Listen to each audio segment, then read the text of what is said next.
बिस्मिल्लाहिर्रहमानिर्रहीम। अस्सलाम वालेकुम रहमतुल्लाहि व बरकातुहू। नाजरीन, मैं हूँ आपका मेज़बान हकीम हाफिज़ मोहम्मद उवैस अब्बासी। उम्मीद करता हूँ कि आप तमाम दोस्त अहबाब बख़ैर वाफ़ियत होंगे। अल्लाह ताला सब पे अपना ख़ुसूसी फ़ज़ल व करम फरमाए।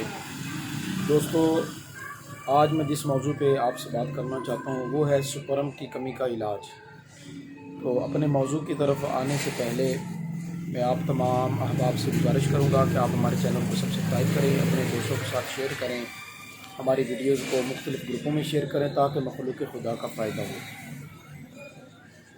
तो दोस्तों, ये जो स्पर्म की कमी का मसला है ये हमारे मुल्क पाकिस्तान में और ख़ास तौर पे बहुत ज़्यादा मसला बना हुआ है। हर दूसरा आदमी जो है वो स्पर्म की कमी का मरीज़ है।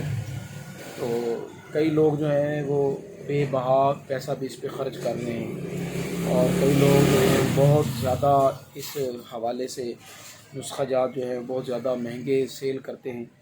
लेकिन आज मैं इसके लिए जो आपको नुस्खा पेश करूँगा, अगर आप उस नुस्खे को इस्तेमाल करेंगे तो इंशाअल्लाह ताला अल्लाह ने चाहा तो आपके स्पर्म जो हैं वो पूरे हो जाएंगे। अगर चंद माह से मुराद ये है कि अगर 2-3 माह आप इसको रेगुलर इस्तेमाल कर लें, अगर आपके स्पर्म की तादाद 20 तक आ गई है, 15, 20, 25, 30 तक आ गई है, तो अगर आप इसको 2-3 माह लगातार रेगुलर इस्तेमाल कर लेंगे तो इंशाअल्लाह अल्लाह तबारक व तआला के फजल करम से आपके स्पर्म जो हैं वो पूरे हो जाएंगे। तो स्पर्म की कमी की वजह से ही बे औलादी का लोग शिकार हैं और फिर कमी खुद में होती है और फिर इसी वजह से कई लोग जो हैं वो अपनी बीवियों को तलाक दे देते हैं।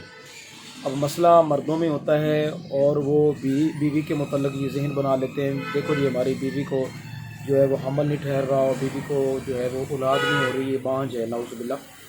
तो बीवी को बेचारी को कसूरवार ठहरा कर तो कई लोग जो हैं ऐसे हैं हमारे मुआशरे में जिन्होंने अपनी बीवियों को इस वजह से तलाक दे दी कि उनको औलाद नहीं हो रही। हालांकि अगर वो अपने ही टेस्ट करवा लें तो वो खुद इस चीज़ के ज़िम्मेदार होंगे, वो खुद कसूरवार होंगे कि औलाद उनके खुद की हाँ नहीं हो रही, उनके अंदर वो चीज़ है ही नहीं जिसकी वजह से औलाद हो, हालांकि बीवी उनकी ठीक होती है। बहरहाल अल्लाह तबारक व तआला ऐसे लोगों को हिदायत नसीब फरमाए, हम दुआई कर सकते हैं। बहरहाल दोस्तों, जो नुस्खा मैं आपके सामने आज रख रहा हूँ वो 3 चीज़ों पे मुश्तमिल है। अगर आप इन चीज़ों का सफ़ूफ बना लें और इस्तेमाल करें तो अल्लाह ताला ने चाहा तो आप चंद हफ्तों में इंशाअल्लाह ताला बिल्कुल ठीक हो जाएंगे और इंशाअल्लाह अल्लाह ने चाहा तो हमल भी ज़रूर ठहरेगा। अल्लाह ताला आपको औलाद की नेमत से भी सरफराज फरमाएगा। तो हज़रात, नुस्खा ये है दोस्तों, आप नोट फरमा लें, बिल्कुल अहम नुस्खा है, बहुत ही अहम नुस्खा है। अगर आप इसको सीरियस ले लें और इसको इस्तेमाल करेंगे तो इंशाअल्लाह ताला आप ज़रूर फ़ायदा उठाएँगे। 3 चीज़ें हैं। नंबर 1 सालब मिस्री है, नंबर 2 मगज़ पंबा दाना है और नंबर 3 सिंगाड़ा खुश्क। इन 3 चीज़ों को आप हम वज़न ले लें और इनको पीस कर बारीक सफ़ूफ इसका कर लें। जब आप इसको बिल्कुल बारीक कर लें, किसी जार में, किसी शीशी की बोतल में आप इसको महफूज कर लें। रात को आप इसकी आधा किलो दूध में तकरीबन 1 बड़ा चम्मच जो है वो भर के डाल दें और उसको हिलाते रहें आहिस्ता आहिस्ता। जब आप देखें कि दूध थोड़ा खुश्क हो गया और गाढ़ा हो गया, यानी खीर टाइप दूध बन गया है, तो आप उसको किसी प्लेट में जो है वो दूध को निकाल लें और उसको फ्रिज में रख दें।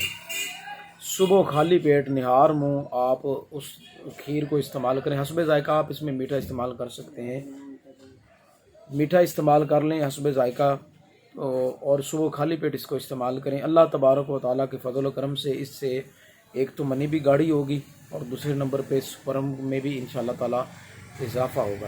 अल्लाह तबारक व तआला की बारगाह में दुआ, अल्लाह ताला सब मरीज़ों को सेहत और तंदुरुस्ती अता फरमाए। दोस्तों, अगर हमारी वीडियोज़ आपको अच्छी लगती हैं तो ज़रूर लाइक किया करें, कमेंट किया करें और अपने दोस्त और अहबाब के साथ लाजमी इसको शेयर किया करें। अस्सलाम वालेकुम व रहमतुल्लाहि ताला व बरकातुहू।